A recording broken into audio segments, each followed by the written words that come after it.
I looked in the rearview mirror. Leo and Mia were fast asleep in their car seats. They were only 4 years old, completely innocent to the fact that their aunt saw them as accessories rather than people. They looked like little angels wrapped in their puffy winter coats. We had bought those coats at a thrift store, and I had spent 3 hours sewing up a tear in Mia's sleeve so it would look decent. I knew the second we walked in the door, Veronica was gonna clock that stitching. She had eyes like a hawk for anything that screamed poor. We pulled up to the gate. It was huge, wrought iron, with a literal security guard sitting in a booth. Mike rolled down the window and gave his name. The guard checked a list, looked at our rusty car with a sneer, and buzzed us in. The driveway was a mile long, winding through perfectly manicured snow-covered lawns. Then the house came into view. It was not a house. It was a mansion. A sprawling, modern monstrosity of glass and stone that looked cold and uninviting. "Park around the back," Mike muttered. "She does not want our oil leak staining the main pavers." We parked near the garage, which was bigger than our entire apartment. Before we could even get the kids unbuckled, the back door flew open. Veronica stood there. She was wearing a white cashmere sweater dress and heels that probably cost $3,000. Her hair was perfect. Her makeup was flawless. She looked like she had just stepped out of a magazine, and then she looked at us. Her eyes scanned the car, then me, then Mike. It was a quick up and down glance, dismissing our outfits in a split second. Then her gaze landed on the kids, and her whole face changed. It was like a switch flipped. She went from ice queen to overly enthusiastic aunt in a heartbeat. "There are my little darlings," she squealed, rushing forward. Her perfume hit me before she did. It smelled expensive and heavy. I never thought I would have to look a woman in the eye and tell her that my children were not items on a grocery list she could just buy because she was bored. But there I was, sitting across a table that cost more than my entire education, shaking with a rage so hot I thought I might actually pass out. My sister-in-law Veronica had always been the kind of rich that made you feel dirty just for existing in the same room as her, but this was a new low. She did not just want to help out. She did not want to be the cool aunt.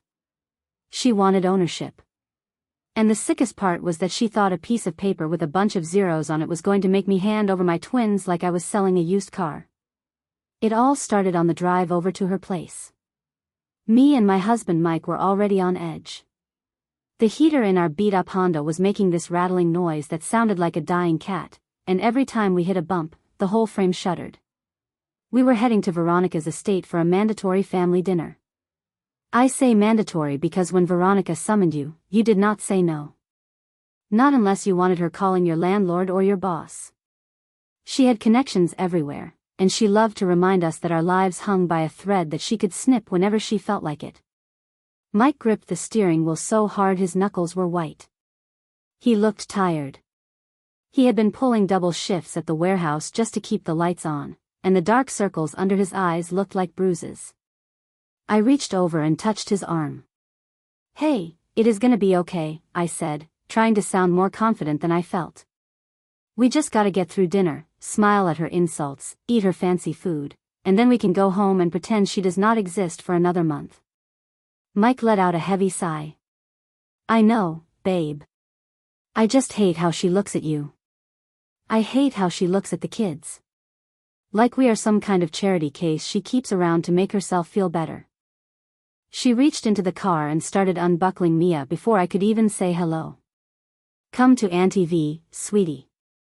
Oh my God, look at you. You are absolutely precious." She pulled Mia out, holding her like a prize. Mia, still half asleep, rubbed her eyes and looked confused. "Hi, Veronica," I said, stepping out and grabbing Leo. "Thanks for having us." Veronica did not even look at me. She was too busy inspecting Mia's coat. "Oh, honey. What is this material? It feels like sandpaper. We simply cannot have that. We need to get you into some silk or organic cotton. This is going to chafe your delicate skin." I felt the heat rise in my cheeks. "It is fleece, Veronica. It keeps her warm." She finally glanced at me, giving me a pitying smile. Sure it does. Warm and scratchy. But do not worry, I have surprises inside.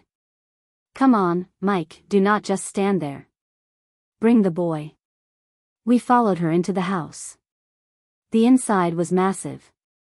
High ceilings, marble floors, art on the walls that looked like splashes of paint but probably cost millions.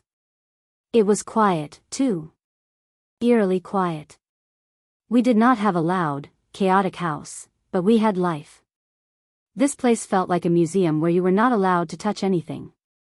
We walked into the main living area, and I saw a pile of boxes on the floor.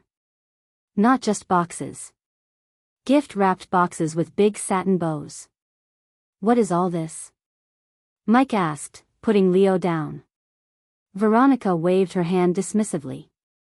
Oh, just a few things I picked up for the twins. I was shopping in Paris last week and I just saw the most adorable collection and I could not resist. She sat on the white leather sofa and patted the spot next to her. Come here, twins. Open your presents. Leo and Mia looked at me for permission. I nodded, feeling a knot in my stomach. I did not want her buying their affection, but I could not tell a 4-year-old they could not open a present. They tore into the boxes. It was obscene. Designer clothes for toddlers. Gucci, Burberry, things I could not even pronounce.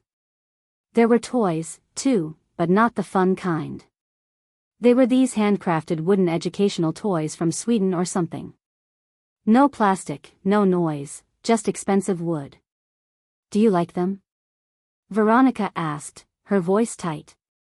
Mia held up a tiny velvet dress. It is pretty, she said softly. It is for the gala next week, Veronica said, clapping her hands. I am hosting a charity event for the hospital wing I donated. I want you two to be there. You will be the stars of the show. I stepped in. Veronica, we talked about this. They are 4. They cannot sit through a gala. And we do not have anything to wear to something like that. She waved me off again like I was a fly buzzing around her head. Oh, please. I have a stylist coming over on Tuesday. She will fit you and Mike for something decent so you do not embarrass me. And the twins will be fine. I have hired a nanny for the evening to watch them in the nursery when they get tired. The nursery? I asked. You do not have a nursery. You do not have kids. Veronica smiled, and it did not reach her eyes. Well, I had the guest wing renovated. I turned 2 of the suites into a playroom and a bedroom for them. Just in case they want to sleep over. Or stay for a while. A chill went down my spine. Stay for a while? What was she talking about? Mike cleared his throat. That is nice of you, V, but they are happy at home. For now, she said cryptically.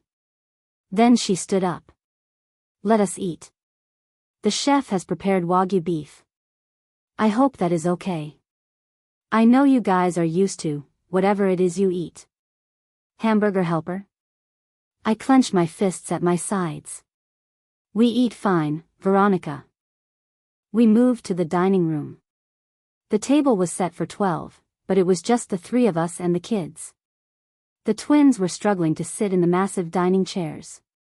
I asked for booster seats, and Veronica looked at me like I had asked for a spaceship. We do not have those, she said. Just put a pillow under them. The dinner was awkward. The food was delicious, obviously, but it was hard to enjoy it when Veronica spent the entire time humble bragging about her investments and her travels.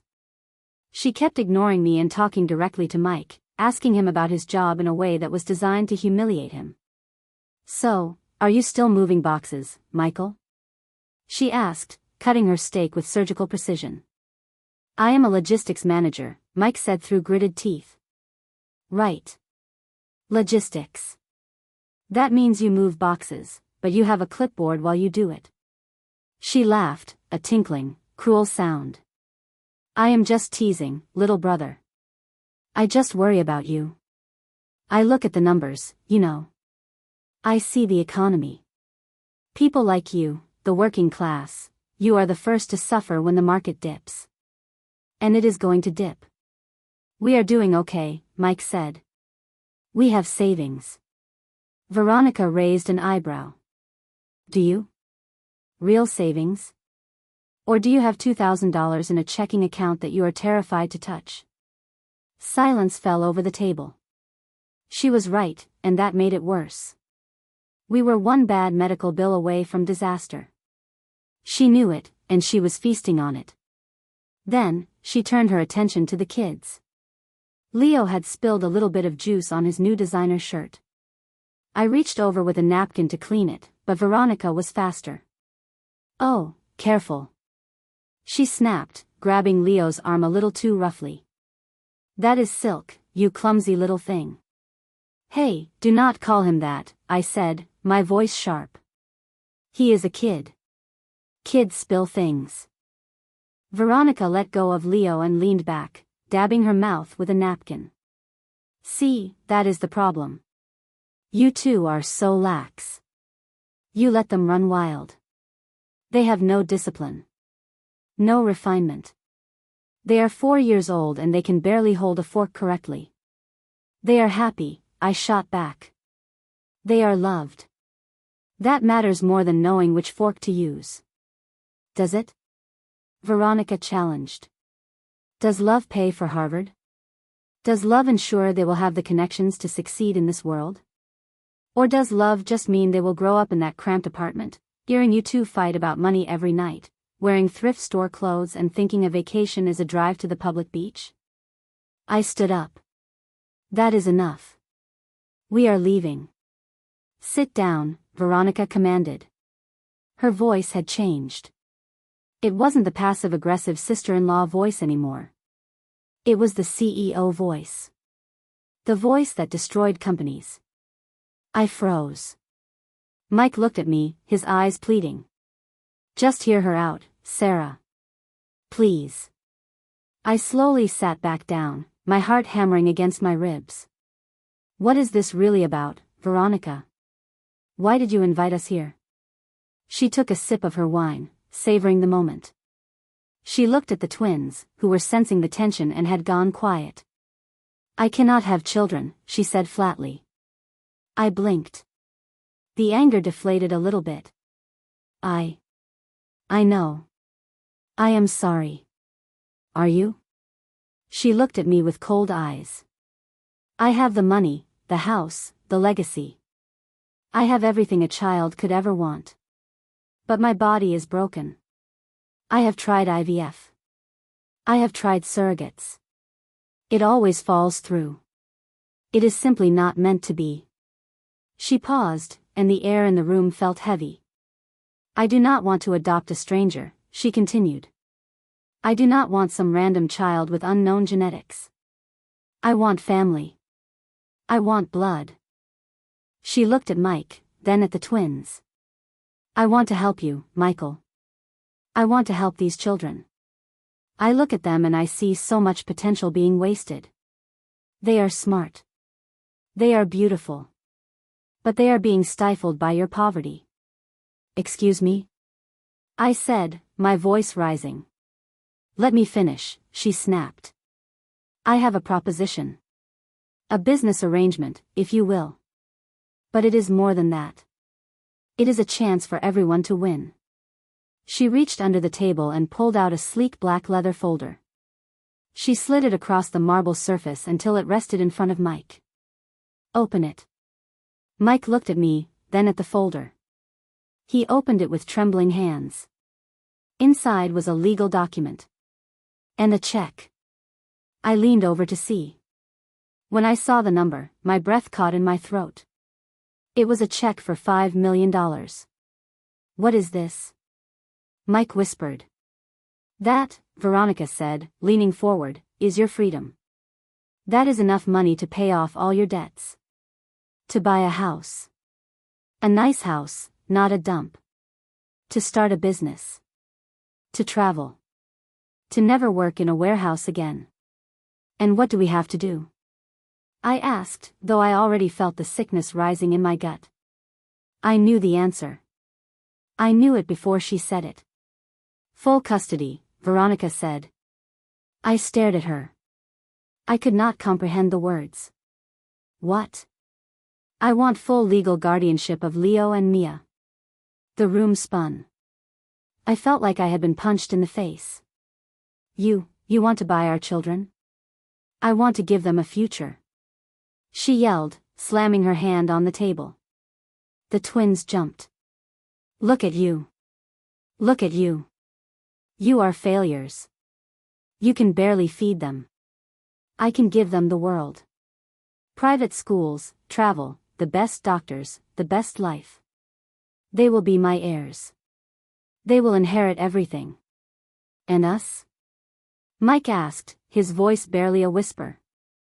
You will have $5 million, she said, as if that explained everything. You can visit. Once a month. Supervised, of course, until they are adjusted to their new environment. I do not want you confusing them. You can be the fun aunt and uncle. I will be the mother. You are insane, I said, standing up again. This time I grabbed the twins' hands. Come on, kids. We are leaving. Now. Mike, look at the check, Veronica urged, ignoring me. $5 million. Think about the stress you are under. Think about how tired you are. You know you are not cut out for this. You are drowning, Michael. Let me save you. Let me save them. Mike stared at the check. For a terrifying second, he did not move. He just stared at all those zeros. Mike! I screamed. Get up. He looked up at me, and his eyes were full of tears. Sarah, that is a lot of money. I felt like the floor had dropped out from under me. My own husband. My partner. He was actually considering it. The poverty, the stress, the exhaustion, it had worn him down so much that for a split second, the devil looked like a savior. Do not you dare, I hissed at him. If you even think about this for one more second, I will take them and you will never see us again. Veronica laughed. And go where? You have no money. You have no car that runs reliably. You have nothing. I can bury you in legal fees, Sarah. I can call CPS and tell them you are neglecting them. I can make up stories about drug use, about abuse. I have the best lawyers in the state. Who do you think a judge is going to believe? The wealthy philanthropist with a stable home, or the hysterical woman with a negative bank balance? She stood up and walked around the table, standing behind the twins. She placed her hands on their shoulders. They belong here, she said possessively. With someone who can actually take care of them. Get your hands off my kids, I growled. I did not care about the money. I did not care about her lawyers. I moved toward her, and for the first time, I saw a flicker of fear in her eyes. I was not the polite, poor sister-in-law anymore. I was a mother, and she was threatening my cubs. I snatched Leo and Mia away from her. They started crying, scared by the yelling. Mike stood up then. He closed the folder. He picked up the check. Veronica smiled smugly. See? He knows. He knows what is best. Mike looked at the check one last time. Then, he looked at his sister. You think you can buy everything, don't you? Everything has a price, she said. Not this, Mike said. He ripped the check in half. Then in half again. He threw the pieces in her face like confetti. We are leaving, Mike said, his voice shaking but firm. And if you ever try to contact us again, if you ever threaten Sarah or the kids again, I will forget you are my sister. Veronica's face turned purple. You idiot. You ungrateful peasant. You are walking away from $5 million? You will regret this. You will be crawling back to me when you are starving in the street. I picked up Mia. Mike picked up Leo. We walked to the door, leaving Veronica screaming in her empty, expensive dining room. But as we walked out into the cold night air, the adrenaline started to fade, and the reality hit. She had threatened us. She said she would call CPS. She said she would bury us in legal fees. We got into the car.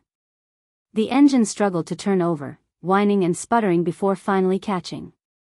As we drove down that long driveway, looking back at the mansion glowing like a monster in the dark, I knew this was not over. Veronica was not the kind of woman who took no for an answer. She had declared war. And we had nothing but a broken car and $5 in our pockets to fight her with. Mike drove in silence for a while. Then he reached over and took my hand. "I am sorry," he said. I hesitated. I squeezed his hand back. "I know. But we are in trouble, Mike. She is going to come for us." "Let her come," he said, though I could hear the fear in his voice. We didn't know it then, but the next morning, our world was going to explode. Veronica wasn't just going to sue us. She was going to play dirty. When we got home, I put the kids to bed, checking the locks on the doors 3 times. I could not shake the feeling that we were being watched. I sat at the kitchen table, staring at a stack of unpaid bills, my mind racing. How do you fight a millionaire? How do you protect your family when the enemy can buy the judge, the jury, and the executioner? I didn't sleep that night. And at 6 a.m., there was a pounding on the door. I looked through the peephole. It wasn't the police. It wasn't CPS. It was a man in a suit I had never seen before, holding a clipboard. Behind him was a tow truck. I opened the door, my heart in my throat. "Can I help you?" "Sarah Miller?" he asked. "Yes. I am here to repossess the vehicle," he said, pointing to our Honda. "What?" I stammered. "We are up to date on payments. It is a piece of junk, but we paid it." "Not according to the lien holder," he said. "We don't have a lien holder.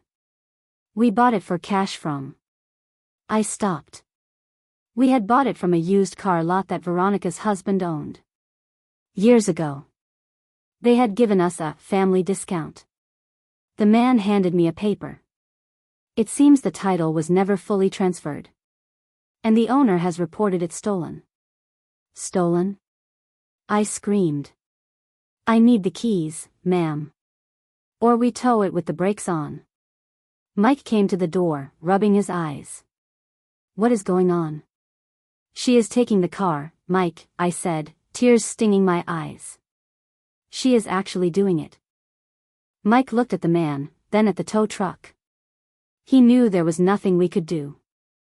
If we fought, they would call the cops, and Veronica would have the ammunition she needed to prove we were unstable criminals. "Give him the keys," Mike whispered. We watched from the window as our only way to get to work, our only way to get the kids to school, was dragged away down the street. My phone buzzed on the table. A text message. I picked it up. It was from Veronica. *, "This is just the beginning. Reconsider my offer. The price drops by $1 million every day you wait, *. I looked at Mike. He looked at me. We were trapped. But as I looked at the empty spot where our car used to be, something inside me snapped. Fear turned into something else. Something colder. She wanted to play games. She wanted to use money as a weapon. She forgot one thing. I used to work for a law firm before I had the twins. I was just a receptionist, but I listened. I knew things. And I remembered something about Veronica's husband's business. A conversation I overheard years ago at a Christmas party about offshore accounts and tax shelters. I looked at Mike. "She thinks she can buy us," I said, my voice low. "She thinks we are powerless." "What are we gonna do?" Mike asked. I grabbed my laptop. "We are gonna do the one thing she never expects. We are not gonna fight her for the kids. We are gonna go after her money." I opened the browser. "I am gonna burn her kingdom down, Mike. Brick by gold-plated brick." It took me 3 days to find what I was looking for. 3 days of taking the bus with 2 toddlers, 3 days of Mike walking 5 miles to work because we couldn't afford an Uber. 3 days of terror every time the phone rang, thinking it was CPS. Veronica kept texting. Day 2, offer is now $4 million. The heat in your apartment is looking expensive. Shame if it got shut off, Day 3, $3 million. I spoke to your landlord today. Nice man. He seems very interested in selling the building, She was tightening the noose. She was systematically destroying our infrastructure so we would have no choice but to hand over the kids. It was evil. It was brilliant. And it was going to be her downfall. I had found the files. Not on her computer, I couldn't hack. But I had kept an old hard drive. Years ago, Veronica had asked me to organize some files for her husband's shell company because she was too lazy to do it herself. She thought I was too stupid to understand what I was looking at. She thought I was just poor Sarah who would be impressed by the spreadsheets. I had made a copy. Just in case. Back then, I thought maybe I'd need it for leverage if they ever tried to fire Mike. I never thought I'd need it to save my children. I sat at the kitchen table. The files were open. It was all there. Embezzlement. Tax fraud. Money laundering through a fake charity, the same charity she was hosting that gala for. Mike walked in. He looked defeated. His boss had cut his hours today. Another coincidence I was sure Veronica arranged. I got it, I said. Got what? The nuke, I said. I turned the laptop around. Look at this. She is stealing from her own charity, Mike. She is funneling donations into an offshore account in the Caymans. Mike's eyes went wide. That is federal prison time. I nodded. But we can't just go to the police. If we go to the police, it takes months. She has lawyers. She will wiggle out, or she will destroy us before they even file charges. We need to hurt her now. We need to stop her tonight. Tonight? The gala, I said. The one she wanted to parade the twins around at. It is tonight. All her rich friends will be there. The press will be there. The donors she is stealing from will be there. Mike looked at me, realizing what I was suggesting. Sarah, you can't be serious. I am dead serious. She took our car.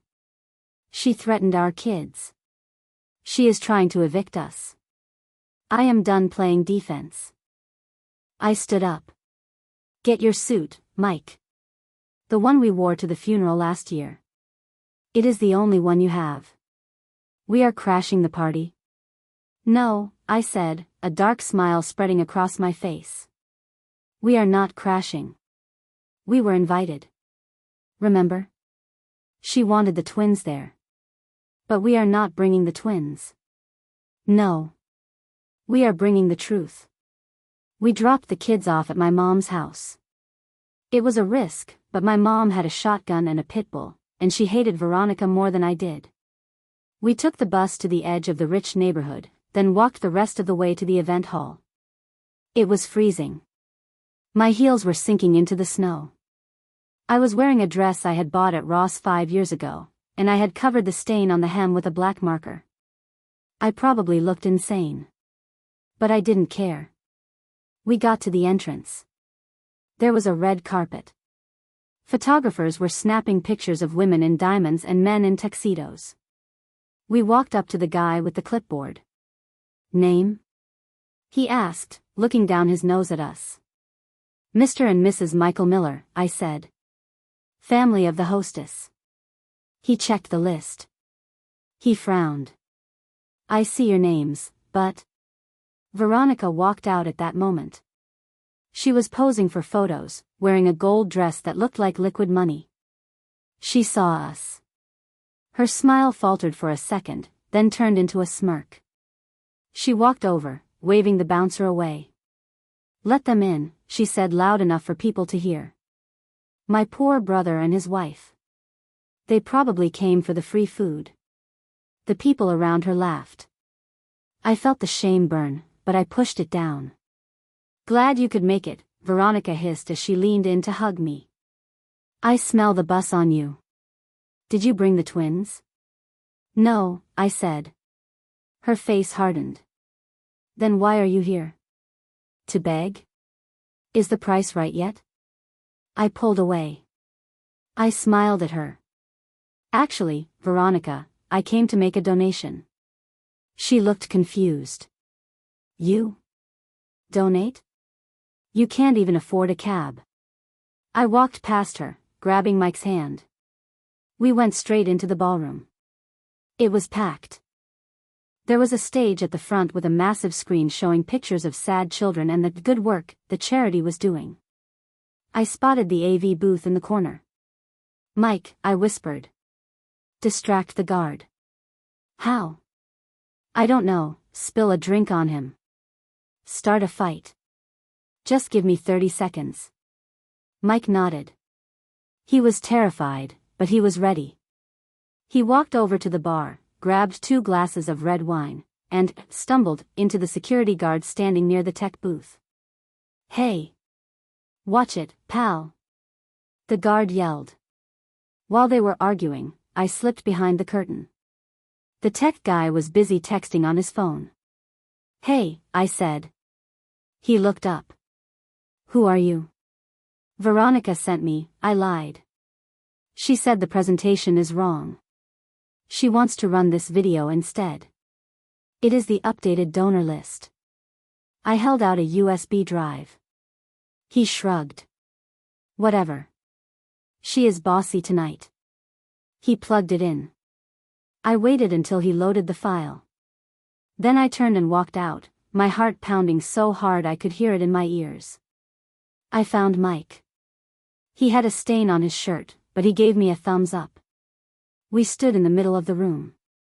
Veronica was on stage now. She had a microphone. Thank you all for coming, she said, her voice dripping with fake sincerity. We are here to help the children. To give them a future.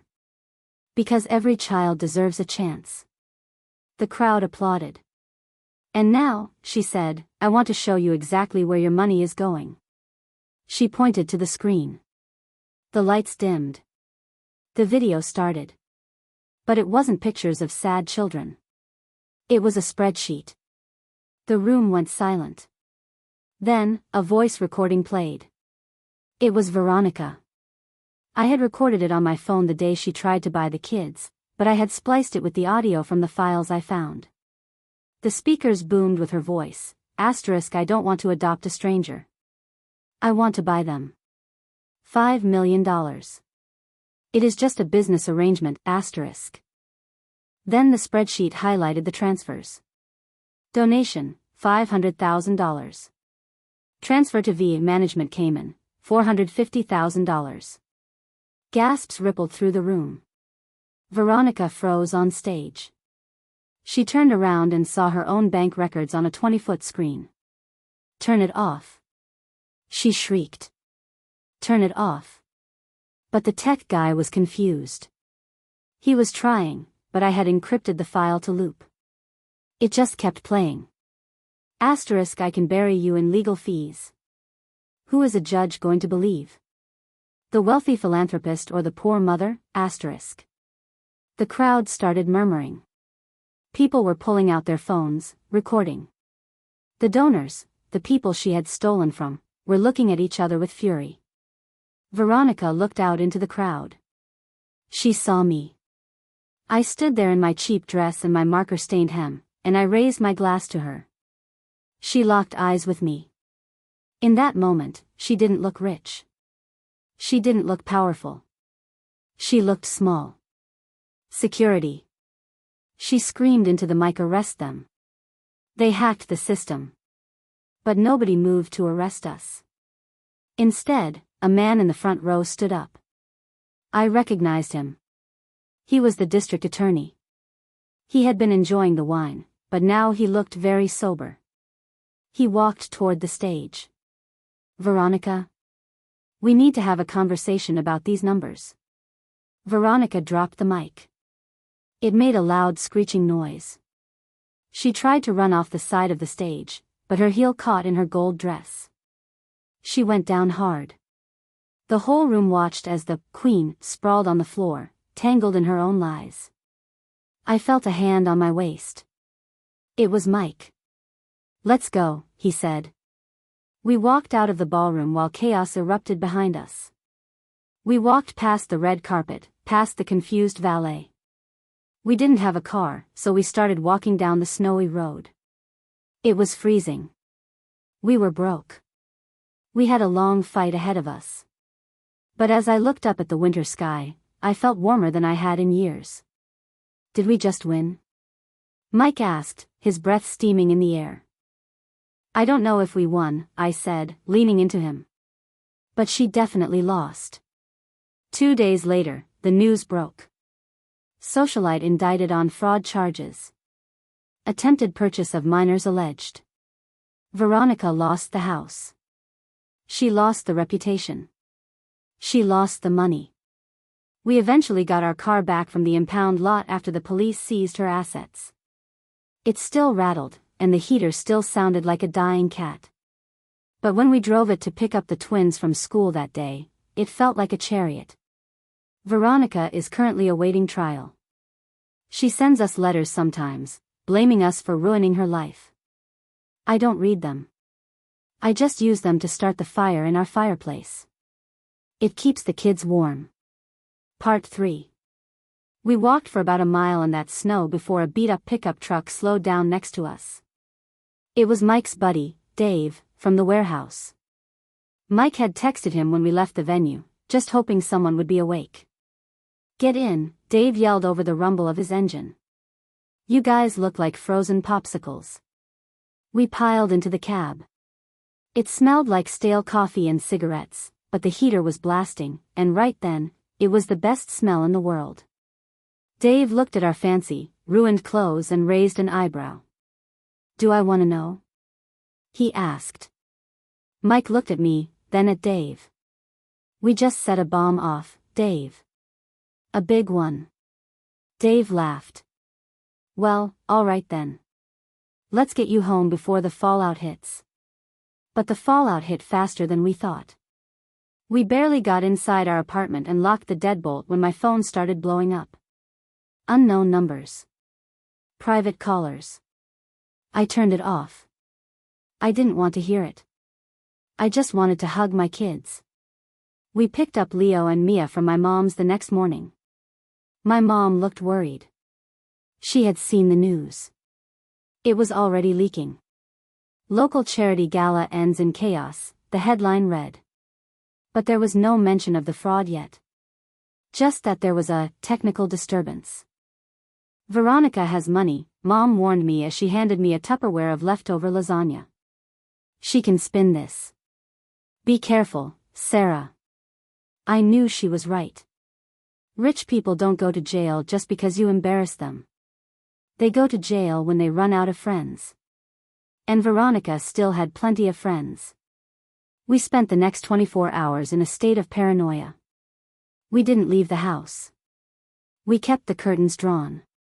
Every car door slamming outside made me jump. Then, on Tuesday afternoon, the knock came. It wasn't the police. It was a courier. He shoved a thick envelope into Mike's hand and walked away without a word. Mike ripped it open.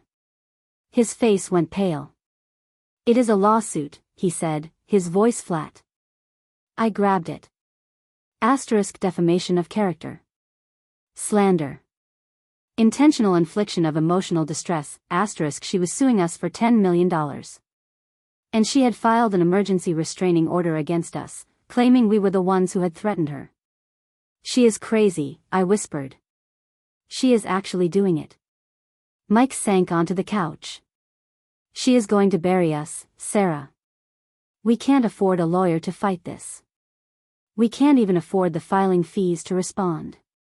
The despair that had lifted after the gala came crashing back down, heavier than before. We had exposed the truth, but the truth is expensive. Veronica was betting on us folding.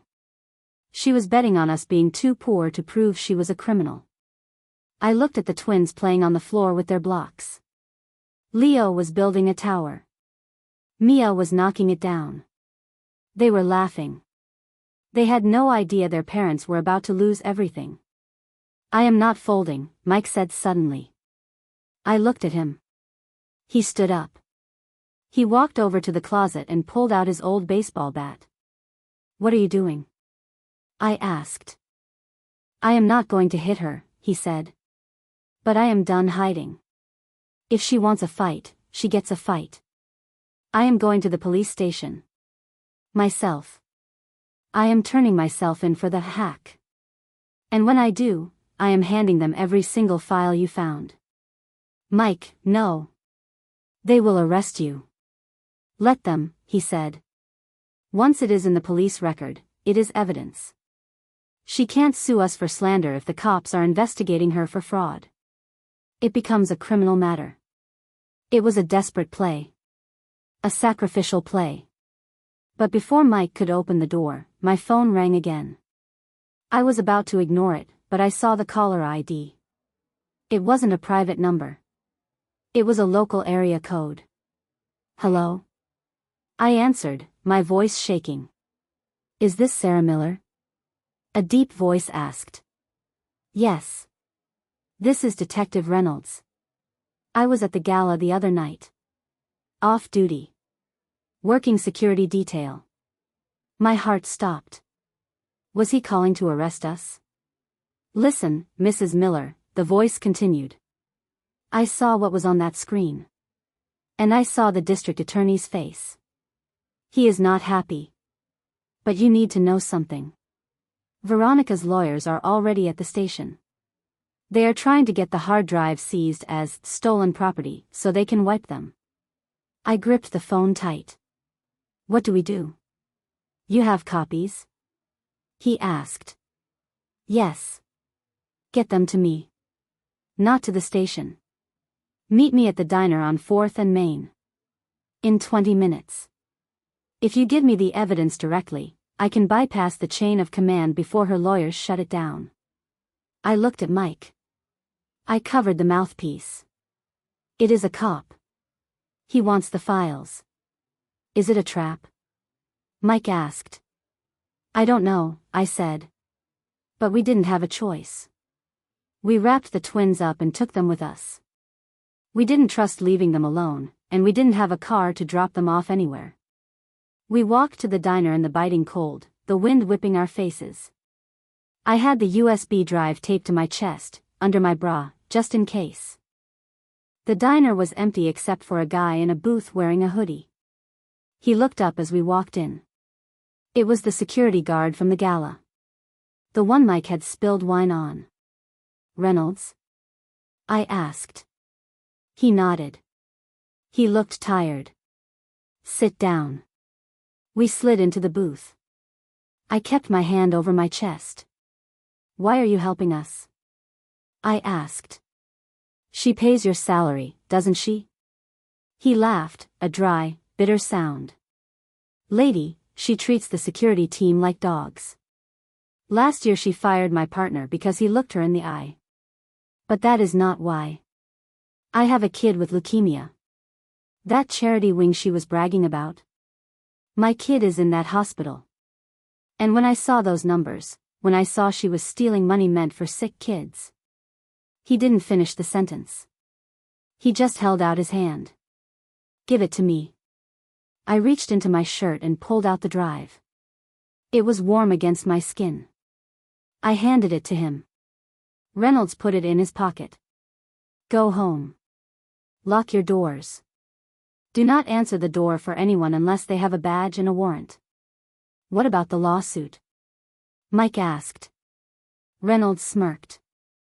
"Hard to sue someone when your assets are frozen by the feds. Give it 24 hours.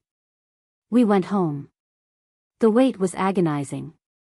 That night was the longest of my life. Every shadow looked like a monster. Every creak of the floorboard sounded like footsteps. But at 6 a.m., the news broke. We turned on the TV. There was a live feed from outside Veronica's mansion. FBI agents were carrying out boxes. And then, we saw it. Veronica, in handcuffs. She didn't look like a queen anymore. She was wearing sweatpants. Her hair was a mess. She was screaming at the camera, spitting venom, yelling about how she was being framed by jealous peasants. I felt the tears finally come. I collapsed onto the floor and just sobbed. Mike held me.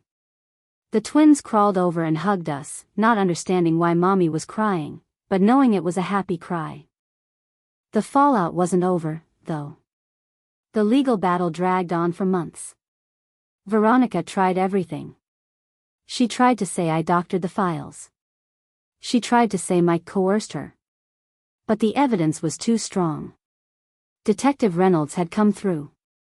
The digital trail was undeniable. And the best part? The car. The police impound released our Honda 3 weeks later. It had been flagged as evidence in the fraud investigation because she had used company funds to buy the dealership that sold it to us. When the dust settled, the court ruled that the theft report she filed was false. I will never forget the day we went to pick it up. It was battered, dirty, and cold. But when Mike turned the key and that awful rattling noise filled the air, we both started laughing. We laughed until our sides hurt. Veronica is currently serving a 10-year sentence in a minimum security prison. It is not enough, if you ask me, but it is something. Her assets were liquidated to pay back the charity. We didn't get a reward. We didn't get $1 million. We are still living in our apartment. Mike still works at the warehouse, though he got promoted to shift supervisor. I got a job as a paralegal at the firm that represented the class action lawsuit against Veronica. It pays decent. But we have something Veronica never had. Last Christmas, we were sitting in the living room. The tree was small and a little crooked. The presents underneath were wrapped in discount paper. Mia held up a doll I had bought her. It wasn't hand-carved wood from Sweden. It was plastic and cost $12. I love it, Mommy, she said. Mike looked at me over his coffee mug. He looked younger. The dark circles were gone. You know, he said, looking at the fire crackling in the fireplace, fed by the angry letters Veronica keeps sending from her cell. What? I asked. She tried to buy them, he said, nodding at the kids. She offered $5 million. I smiled. She got ripped off. Why is that? Because, I said, pulling Leo into my lap. These two are priceless. Mike laughed and threw another envelope into the fire.